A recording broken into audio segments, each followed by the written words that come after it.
So I'm on my way back to the house and was watching some comments that I had in my on my videos. One of them was talking about Mike Tyson, how he would beat Lennox Lewis and Evander Holyfield. I think a lot of people don't know the history of Lennox Lewis and Evander Holyfield with Mike Tyson. That actually these guys, it was a very anticipated matchup with Holyfield and Tyson and Lennox Lewis and Tyson. What a lot of people don't know is that Lennox Lewis sparred Mike Tyson up in the Catskill Hills in the amateurs, as well as Evander Holyfield. Evander Holyfield was not even a heavyweight; he was a cruiserweight. And whereas Mike Tyson was knocking out all his sparring partners and anybody who came up to face him, because he took those fights like for real. Lennox Lewis was one of those guys that was able to box him, as well as, and Lennox Lewis had just won the gold medal in the Olympics, and then found out about this guy and went up to Catskill Mountains to see what he was about. And then Evander Holyfield was a cruiserweight. He was just going tit for tat with Mike Tyson in in the Catskill Mountains. And two things. One, cuffed him out and said, "Stop boxing this dude." He told Mike Tyson to stop boxing Lennox Lewis. He said, "You gonna face this dude later on in the future." And hold on a second. Hold on a second. Yeah, and then with Holyfield, same thing. Holyfield was a cruiserweight at the time. Of course, you know Evander Holyfield became undisputed cruiserweight champion of the world, beating Muhammad. I forgot what his surname is. Yeah, so Jackson over damn dogs, lol. Yep. It was a call, so up the road. It's kind of blocking me. Yeah. So Evander Holyfield, man, and Lennox Lewis had faced Mike Tyson while he was in his, his youthful, primeful years, where he was just knocking out everybody, and he did not knock out those two guys. In fact, it was very competitive.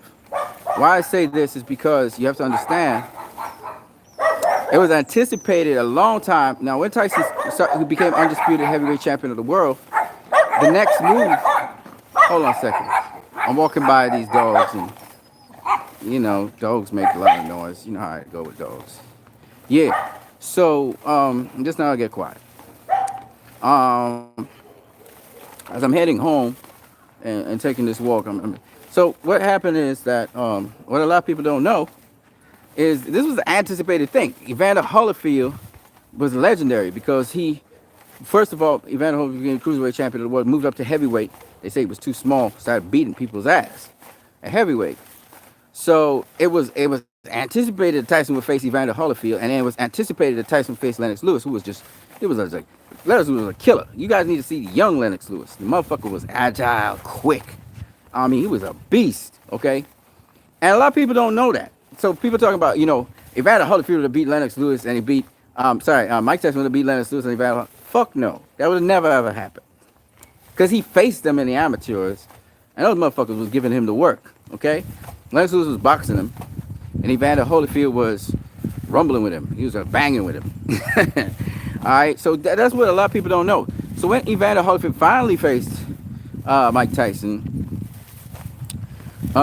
that's the outcome. He faced Mike Tyson twice, just to show you guys it wasn't a fluke. And Tyson had to bite his ear the second time around. It's just, a lot of people don't know, but oh yeah, Jackson the Hopeful, that is true. Lennox Lewis is one of the most underrated. In fact, I would say he's up till the present time, I think he's the best heavyweight ever.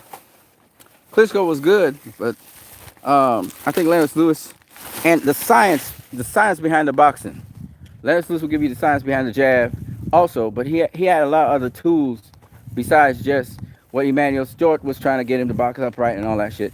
But he had a lot of other tools. The problem with Lennox Lewis was, unlike Floyd Mayweather, Lennox Lewis had to get up for a fight. So if he was uninterested in a fight or uninterested in his competition, he wouldn't train properly. He wouldn't train properly. He wouldn't do a lot of shit. Yeah, Vitaly Klitschko was a bad boy, and Lennox Lewis busted up his eye. I remember that. Vitaly was doing his thing though, in that fight. But yeah, but that's the problem with Lennox Lewis. That's why he lost twice. He he took for granted the boxers he was facing. And man Stewart was always talking about, man, this dude sometimes he got so much skill and ability, and he just like kind of throw it away, kind of like, you know what I mean? So, but Lennox Lewis has a grounds for being the best boxer ever. He does have grounds for that because skill wise and just performance wise, he was a beast. All right, he was a beast. Um, but having said that, I would say that Mike Tyson didn't beat Lennox Lewis for a reason. He tried to do his bob and weave shit, but Lennox also boxes on the pivot. He can get Mike Tyson to come run into something, and also he can push Mike Tyson back. So there was, and just the elaborate skill that he had, which was just different to the boxers of his time. You know, people talk about Tony Tucker. Tony Tucker was, yeah, all right. He's an all right boxer. You know, I don't want to disrespect him because he was a boxer. And he made it to the top tier. He made it to the highest level, but he was all right. There's a lot of shit he wasn't doing right. You know, and that's why he got his ass knocked out.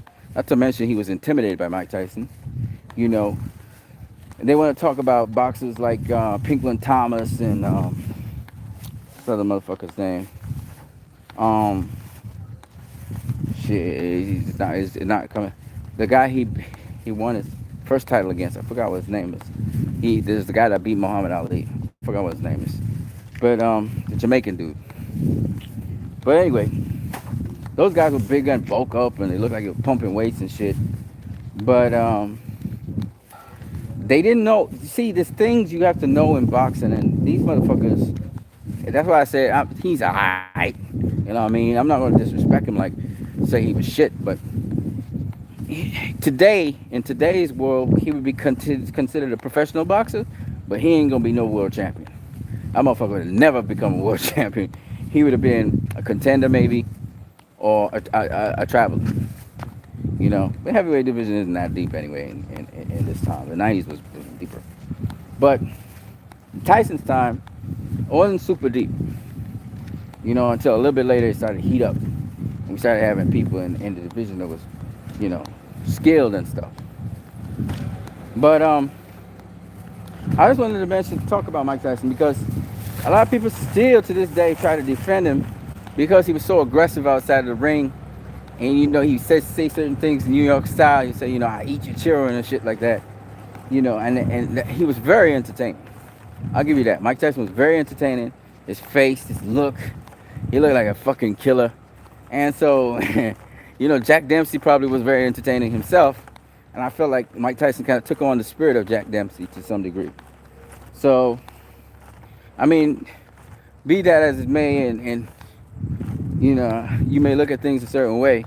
I would say Mike Tyson, people would say Mike Tyson would have murdered Lennox Lewis. No, motherfucker. Not Lennox Lewis. You know, and again, appearances are deceiving. Like, for instance, Andy Ruiz. We would have never thought Andy Ruiz would beat Anthony Joshua. Actually, he looks like a titan, looks like a, you know, great fighter. And he was doing well early on when he hurt Andy Ruiz. Dropped his ass for the first time ever. But his inside game wasn't that great. So if he tried to bang with Andy Ruiz would get the better of the banging. Just short chopping shots that Andy Ruiz do on the inside. And quick.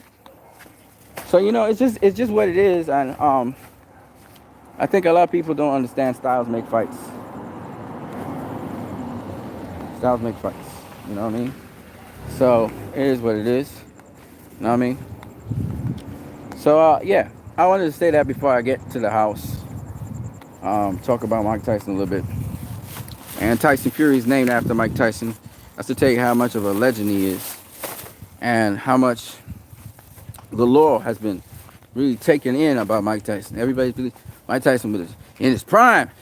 He would have killed everybody. Well, not really, but he had some nice skills that they taught him. Ostamato and Andy Rooney. But to say that the style wasn't vulnerable, it was a vulnerable style. But folk didn't know how to handle it. They didn't know how to make him run into a shot. Motherfuckers knew about the jab, but they knew about jabs and uppercuts. It's like if you look at early Thomas Hearn's career, and that's why I said there's many different kinds of jabs. A lot of the guys poke the jab out, and they're very predictable poking the jab out to start with. And then they only do one fucking kind of jab. You can't be doing that. You know, and then what you gonna rely on if your jab don't work? So there's a lot of basic stuff back in the day guys used to do. And nowadays people just don't do like that. Because it's just so much more they know to the sport of boxing. Now folks used to go on adrenaline and ready to like try and murk a guy without using common sense and taking their time and breaking a guy down. Or you're going in for the kill, but you're making sure that your defense is on point. You know what I mean? So it's that kind of stuff. Anyway, I'm out of here, man. Just wanted to say that. I'm home now, so I'm going to talk to you guys tomorrow.